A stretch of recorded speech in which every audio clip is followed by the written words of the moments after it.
Not that I'm saying YouTube does it on purpose. Maybe it's just crappy software. All right, here we are. We're going to talk about food shortages. So the world has been warning about food shortages for quite some time. Now, right at this moment, the media is blaming it on Russia, Ukraine. I'm going to show you where we talked about it way before that. We've been talking, and it's basically as a result of shutdowns related to the quote unquote pandemic due to COVID-19. And I'm going to kind of give you a chronology. I'm going to kind of jump around a little bit, but I'm going to give you a chronology and show you that food shortage has been coming for quite some time. And I've been talking about supply chain shortages probably, gosh, at least a year and 2 or 3 months now. And we've seen it in energy. We've seen it in just availability of general goods. And now we're seeing it in food, but it's not related to Russia and Ukraine. Here is something for the United Nations in 2021 saying 2021 is going to be a bad year for world hunger. Now they're talking mostly about impoverished nations, but they're talking about almost 1 billion people across 93 countries who do not have enough to eat.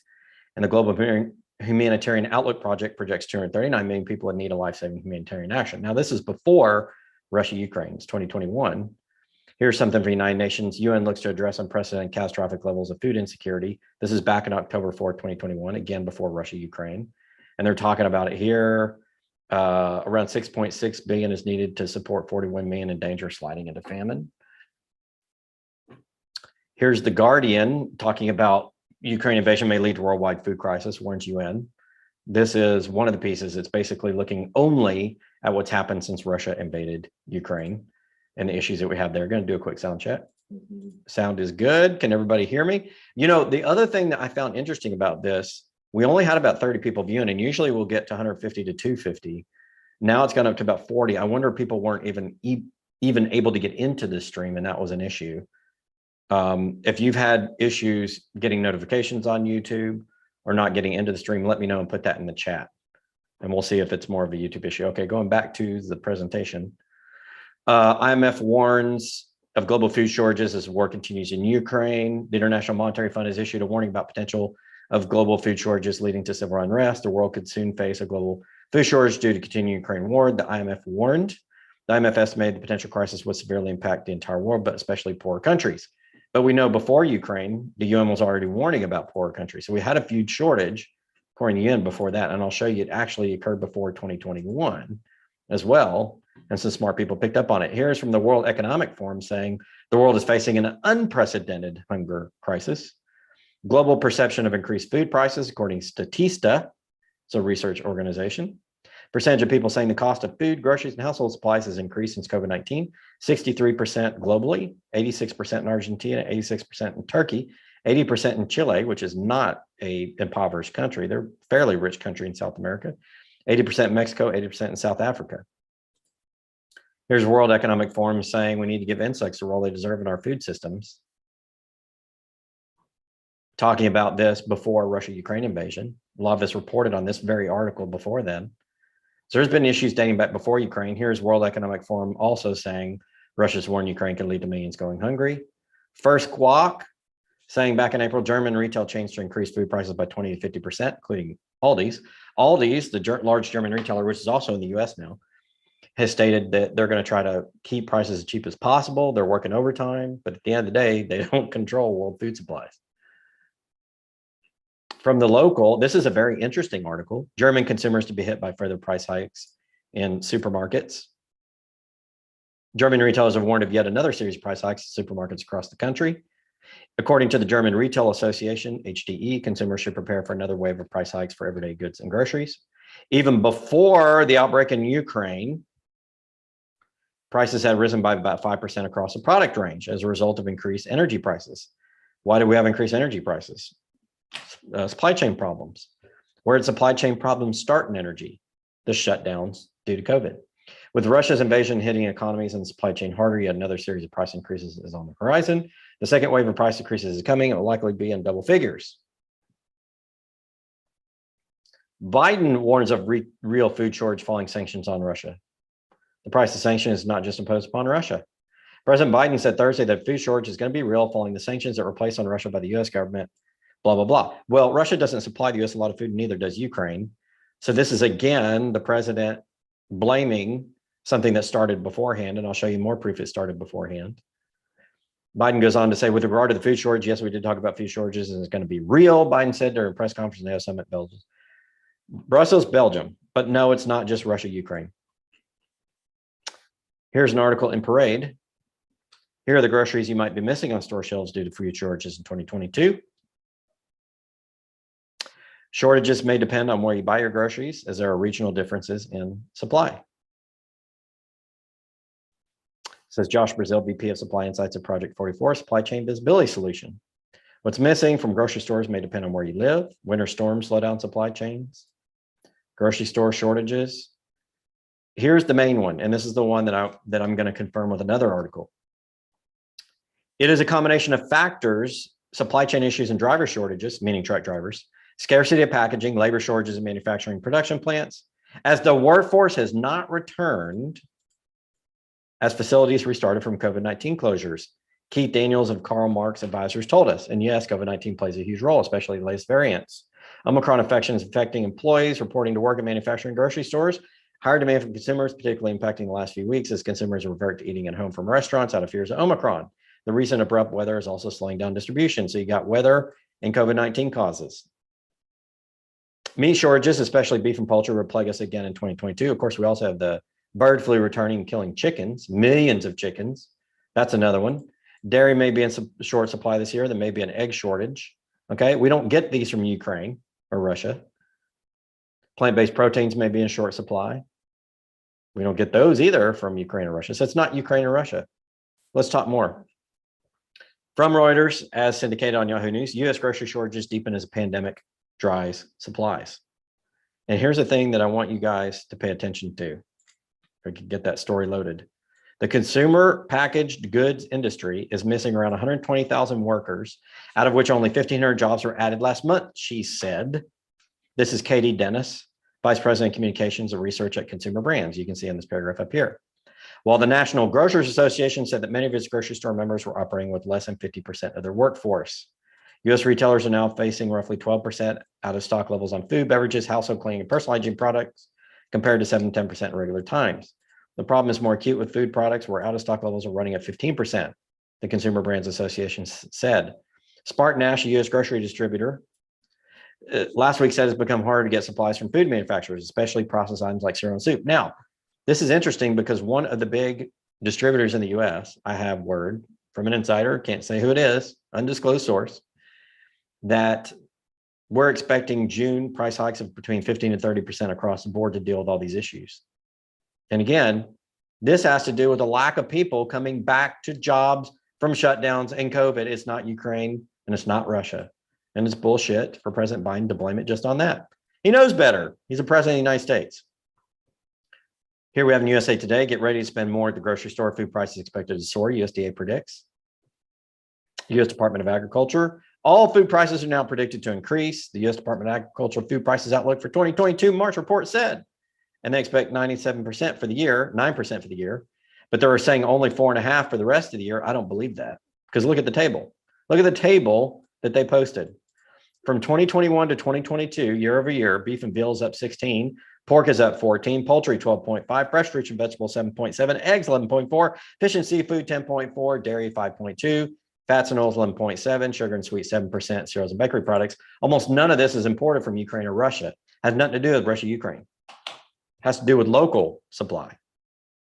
Now they're saying the rest of the 2022 change is going to be quite a bit less, half to a third to a fourth of what we've already seen. What makes the USDA actually think the food prices are not going to continue to increase more? They're not going to accelerate. They're going to decelerate. So they're going to be more, but decelerate. This is a stupid prediction. What that we have solved in the supply chain, in addition to the Russia-Ukraine problems, in addition to the lack of 120,000 workers, makes the USDA have this rosy picture. I think they're feeding us a load of crap. The USDA is feeding a load of crap. They're telling the truth here. They're not telling the truth here. They're trying to quell what? Fear. Why? People rebel against the government when they can't eat. What is the USDA? It's part of the government. Okay. What about Brazil? The two major suppliers of grain in the Western Hemisphere are the US and Brazil. I'll show you that chart in a minute. According to The Economist, can Brazil help with food shortages around the world? Well, in the first 2 months of the year, it exported more wheat than the whole of 2021. So in January, February 2022, Brazil was doing its job exporting more than it did the entire year of 2021, 6 times pace. Look at this little chart right here, ladies and gentlemen. United States exports 150%. Brazil 84. There's two major Western Hemisphere ones. What about Europe and Asia? Netherlands, Germany, China, France, Spain, Canada, Italy, Indonesia. And Canada is actually part of the Western Hemisphere. So Brazil's already pumping out more than it can. The US can't pump out as much as it can. Neither can Canada because of supply chain issues and labor issues. Where are we going to be in the United States? We're going to have major problems in the United States, ladies and gentlemen. Welcome everybody to the program. I know you guys couldn't hear me last time. It was a YouTube issue. It was not a me issue. It was YouTube. But thank you everybody for joining. Peter Freund, riding shotgun, being the moderator. Ralph Potts is here. Debbie Cantlin is here. Neil Hahn, Epic Swap, Sean Walker. Who else do we have in the house? Danielle and Michelle is here. PAT-BFD is here. Thank you for joining the program. Yara Sophia Vinay is here. The often mysterious and often beautiful and vexing Yara. No, I'm just kidding. Yara's a good friend of mine. She's in the house. Thank you for supporting us from Arcadia Economics, Yara. And right after my video, I'm sure Arcadia Economics is going to have one. Go over to their channel. The Cool Breeze Steve is in the house riding shotgun as well. Thank you, Ralph Potts, for joining. Thank you, everybody, for joining the program. Again, sorry we're running a little bit late. YouTube had issues technically. We had to restart the stream. Everything is working now. We're up to 72 concurrent viewers. That's more like it. Usually we get 150 to 250. So I think because the stream had issues, we're not going to have as many load in tonight. Perhaps YouTube doesn't want me telling the world about the looming food shortages. What are your thoughts? We have a poll up today, ladies and gentlemen. Are you prepared for food shortages? 58% say yes. 24% say no. 18% say, well, they're starting on their preparations. So earlier, the majority were not, but as people have voted and we got up to 45 votes, my audience is smart and almost 6/10 of them are prepared. God bless all of you. Now go help your friends as much as you can. As Chase Wilson, welcome into the program. Philippe 𝙊𝙇. Where are you from, Philippe? That's a cool name. I'm going to guess either, it's somewhere in Europe. Is it France? 𝙊𝙇 is not a French name. Philippe may be. Tell us where you're from, Philippe. Are you here in the US or are you in Europe? Thank you for joining the program. In any case, Peter Freund has been buying extra food for 3 years. Good job, Peter. Appreciate you. That's why you're channel moderator, Peter, because you're smart. No, are you guys prepared? We had done some food prep years and years ago and been just slowly adding a little bit every month, have a little bit back in storage. I think we'll survive a food crisis between myself and my ex.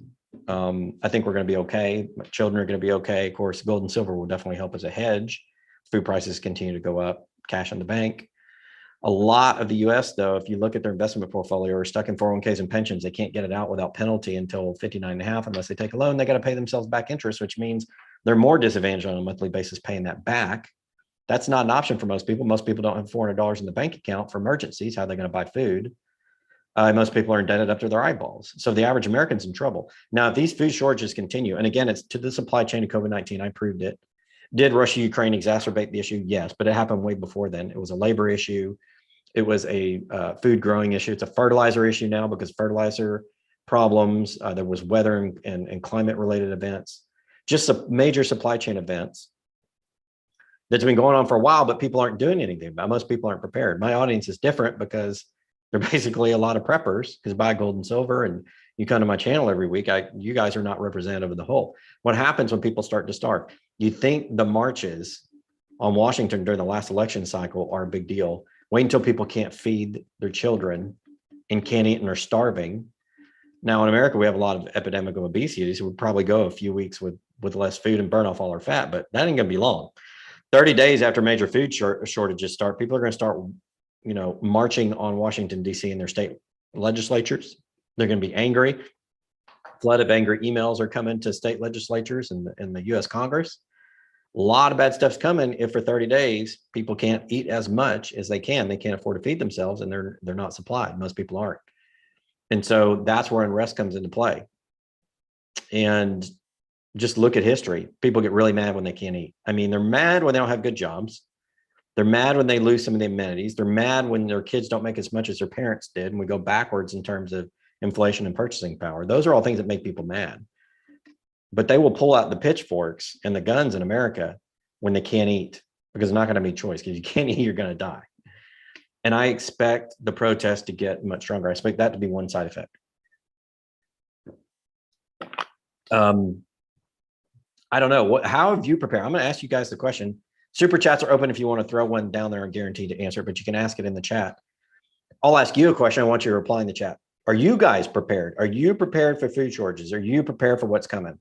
In June, another increase of 15 to 30% over the 29% we've seen over the last year. That's going to be 60% dating back about 13, 14 months. Trueflation website reports 29% increase in food prices year over year, March last year to March 2022. Are you guys prepared? What are you going to do? Put it down in the chat. Sean Walker says, I don't think it will take 30 days. I agree with you. Most people only have 3 to 4 days in their pantry, but they probably have a little bit of cash. They probably know some neighbors that grow something. They have a little bit of extra fat on them. So maybe it's not 30 days, but it'll be more than 3. But you're right. It may be a week to 2 weeks. That's a good point. Epic Swap says, if you can't grow food yourself, make sure to have a currency local farmers will accept. That's right. What could that be? Precious metals? Or is it Bitcoin? Will farmers accept Bitcoin? I don't know. You guys tell me. Bullets, beans, and bullion, says Sean Walker. That is the famous prepper phrase. And it's correct because it's based upon history. When problems come at the dinner table and with inflation and with a crashing economy, it's bullets, beans, and bullion. Hopefully you guys have a little bit of each. Debbie Cantlin says, we need to collect seeds while we still can, as they're taking them away also. Can't find grapes with seeds, and that's the best part of the fruit. Yeah, they do grow a lot of seedless fruits. And also they have GMO seeds, which don't last that long. And a lot of times the plants that come up from those seeds don't have seeds in them, or they're essentially seeds that won't grow. They're ineffective seeds. And so I encourage all of you to look online and get heirloom seeds where you can. Fertilize your soil appropriately with nitrogen and iron. Till that soil, aerate it, put some earthworms in there if you can, a little bit of molasses to attract the earthworms from around your yard so that they can aerate the soil for you. Plant I would do raised beds gardens. That's what we have myself, but you can also put it in the ground, plant your garden. You heirloom as much as you can, harvest the seeds for the next year, learn what grows in what soil, what you can grow in your soil and what you can't. It usually takes 2 to 3 seasons to perfect that.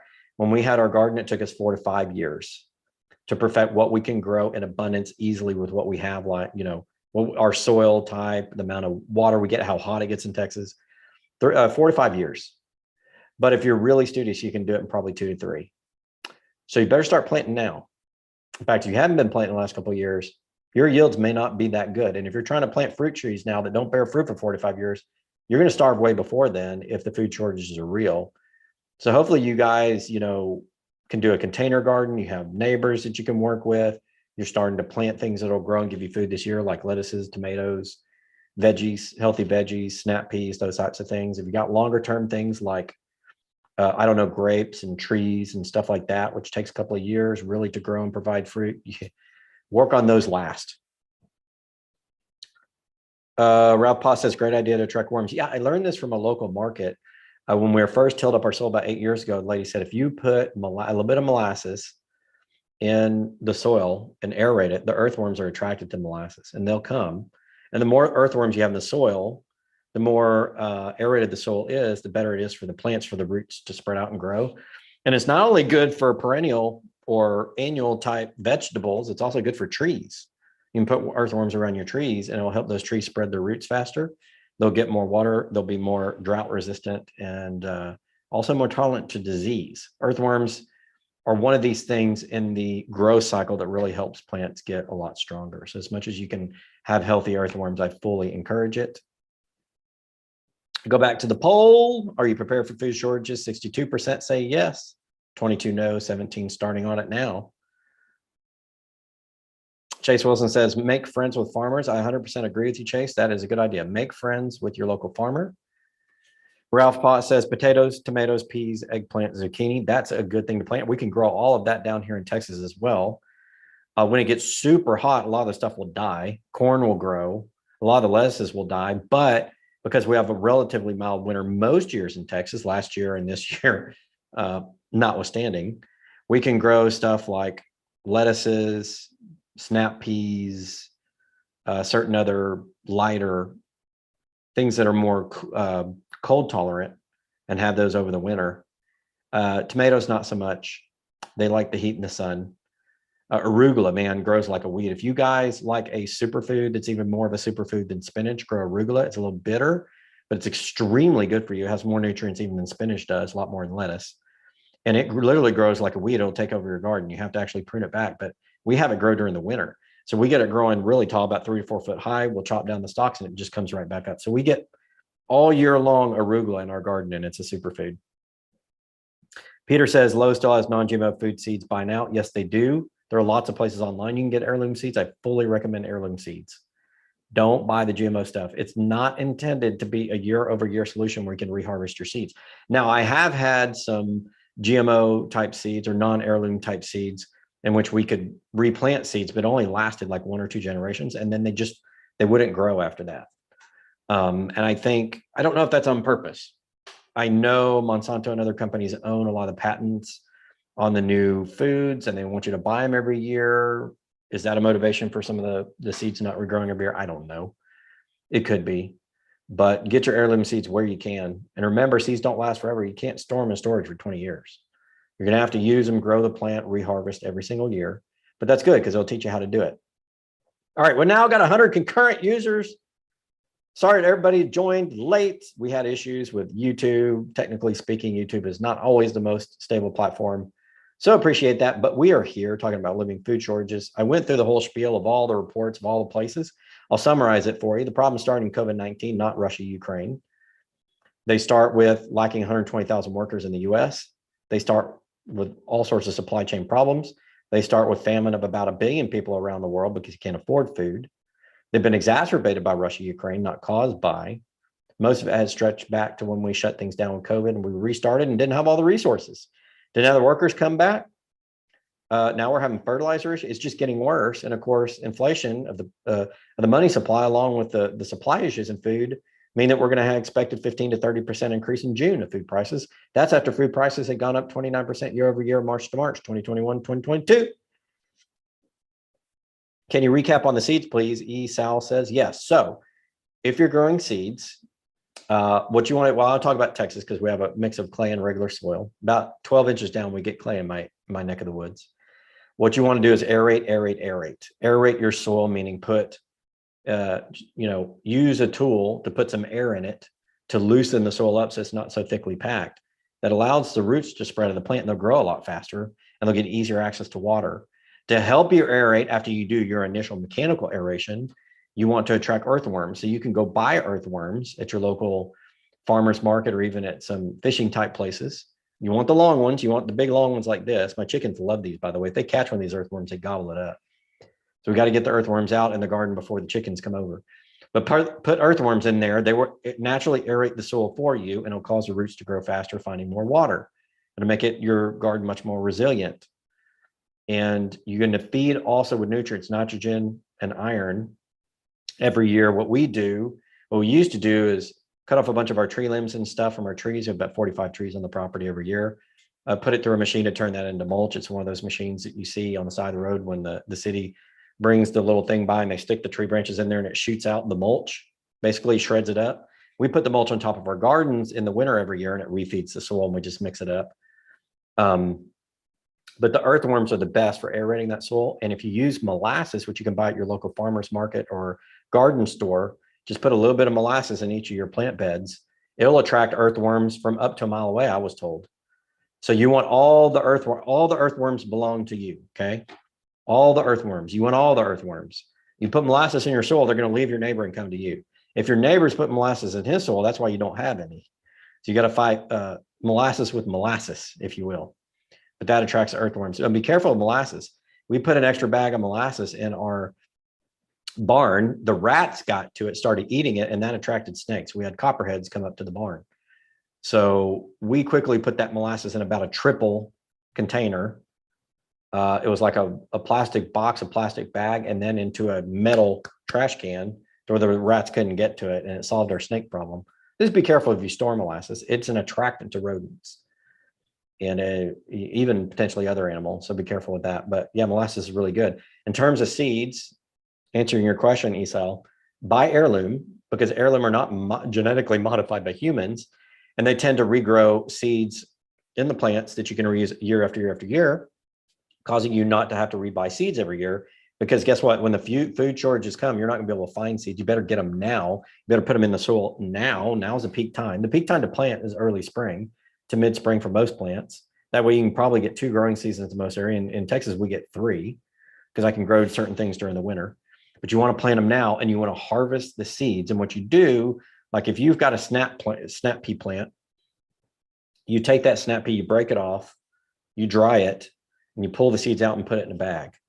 Try to keep too much air away from it. You can put it in the freezer, make them last longer, but they don't last over a year. Seeds have to be regenerated every single year. So you harvest and you replant the next year, and do that every year, and you'll have your food supply. If you're going to plant longer tailed things like trees, fruit trees, nut trees, grape plants, things that take a couple of years to really flower and grow fruit, you better do it now. But with the looming food shortages coming now and the price increases coming big time in June, I would just start planting stuff that's going to grow food now, like tomatoes, arugula, lettuces, snap peas, squashes, zucchinis, certain herbs, cucumbers. All those things can be grown in most environments in the United States, especially during the spring and summertime, and will produce a lot. And in fact, they'll produce probably more than you can keep up with if you have a full-time job.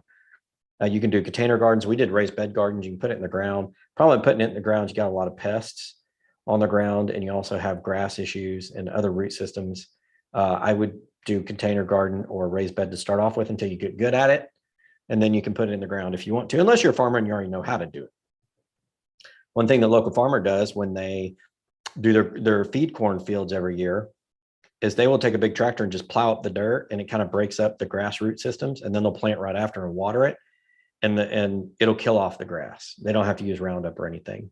Just tilling that grass over and cleaning some of that out will keep the grass from really taking root and choking out your vegetables. So that's another tip for you. A lot of wild grass. We have wild grass at the house, and at the house, that wild grass is so strong. It's much stronger than St. Augustine or Bermuda.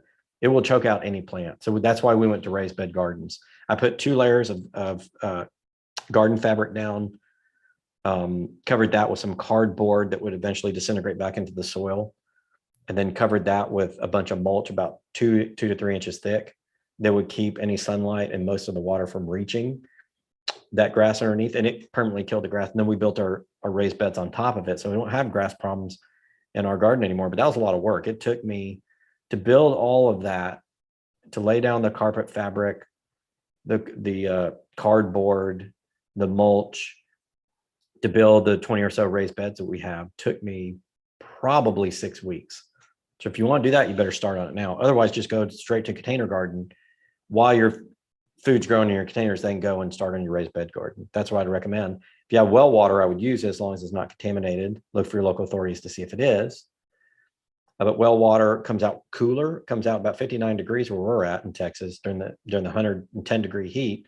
Plants love it. And it's a lot cheaper if you just have a well pump. Municipal water has chlorine, fluoride, and other garbage in it you don't want in your food. It doesn't grow food as well, and it's a lot more expensive than a well system. Epic Swap says raw honey lasts for thousands of years. That is absolutely correct. And if you get honey locally grown, it'll help with your allergies. It helps introduce you in lesser amounts to certain pollens and things that may bother you, and will help with your allergy issues. I do suffer from allergy issues, so local honey is great for that. Plus, honey is a little bit better type of sugar than the manufactured sugar we have, especially high fructose corn syrup, which is basically a slow-acting poison on the body. Thank you, Jay Delaney, for joining the program. Spiked Head Diet Crack is here. Tommy is here. Zilla is in the house. Thank you, everybody, for joining. We were talking about looming food shortages coming as prices spike 30%. For those of you joined late, I put all the information at the beginning of the stream. All the world entities saying we're having higher prices. Evidence is this started back as a result of the shutdowns due to COVID, not Russia, Ukraine. That the current problems we're having with fertilizer in Russia, Ukraine are only exacerbating the existing issue. That we have a major labor supply shortage of 120,000 workers in the food industry in the US. And we have major supply chain problems. Weather is causing issues. A lot of things are causing issues. I suspect that food from the beginning of 2021 to the end of 2022 over a 2-year period will have jumped 100%, if not more, overall. We're already probably about 35, 40% according to my calculations. The rest of the year with the additional price increases coming, food's going to double in 2 years. And what's happened to gas in 2 years? Doubled. What's happened to housing the last 3 years? Doubled. What's happened to rents the last 3 years? Not quite doubled, but about 1 6/10. Prices are going up across the board, ladies and gentlemen, and it's not just Russia, Ukraine. It's inflation, it's supply chain issues. It was the COVID-19 lockdowns and the restarts. Those are the causes. Those are the real causes. And if you had prepped ahead of time, you're probably okay. You're feeling the pinch, but you're okay. If you're just prepping now, you better get on your horse. I mean, you better get on it like right now. Get on it, get on it, get on it. If you, I don't know, certain member of my audience may live on an island where you import most of your food, you may want to stock up now. Because one island in particular that I'm thinking of that a friend is at right now, watching the show, is 2 major carriers bring food to the island. They bring 85% of the food to that island. 85%. This is one of the US territories. 15% only is grown locally. If those 2 companies stop delivering, those people are going to starve. So you're going to want to make sure that you have supplies ahead of time. And yes, you can plant your own seed gardens there too. But do not rely on those 2 shipping companies. If there are any supply chain issues with those 2 dominant shipping companies that deliver to that island, you're in trouble. You are in big time trouble. All right, everybody, I think that is going to be the live stream for today. Again, sorry for the problem at the beginning. I'm going to blame it on YouTube. They don't want me talking about living food shortages, but that's okay. We're going to find a way anyway. As noted by my social media team, we're now on BitChute, Rumble, and Gab for those who like alternatives to YouTube and Twitter. We also have a podcast on Spotify and Google. I'm trying to get it on Apple, but my stupid Apple ID is not working. We'll figure that out eventually. But we also have podcasts. You guys like to listen to this when you drive. Find your favorite podcast app. Load up Gold, Silver, Pros, and you can listen to us as you're doing chores or driving or at work or whatever you may wish. All the programs go on it. And you can find us, of course, on YouTube and Twitter when YouTube decides it wants to work. Thank you, everybody, for joining the program. We're going to end the chat. About almost 2/3 of people in my audience say that they're prepared for food shortages. Good for you guys. For those who are not, please listen to what I said today. Please heed the advice of what I said today. We've been talking about supply chain issues for a year and a half now. Of course, it was going to come to food. Of course, it has more to do than Russia, Ukraine. Of course, it's dating back a couple of years and just now rearing its ugly head. And not only are we going to have shortages, we're going to have massive price increases, spikes due to money printing. So not only are you going to find less of it, it's going to get exponentially more expensive going forward. Heed my advice, guys. You guys come to the channel because we're no BS. This is Cowboy Metals Livestream. We broadcast from the great state of Texas. And we take no BS or no bullshit, as we say down here in Texas. And I give you the truth. I'm not a hack. I'm not one of these guys that comes on here just pumping certain things. You're going to find a lot of those on YouTube. And we're not one of them. Okay, we're going to tell you the no BS facts. We're going to give you the data and the research. And we're going to tell you before anybody else does. Guys, it's been good. Thank you for joining the program. Until next time, this is 𝙁𝙁𝙇𝘍, Gold, Silver, Pros.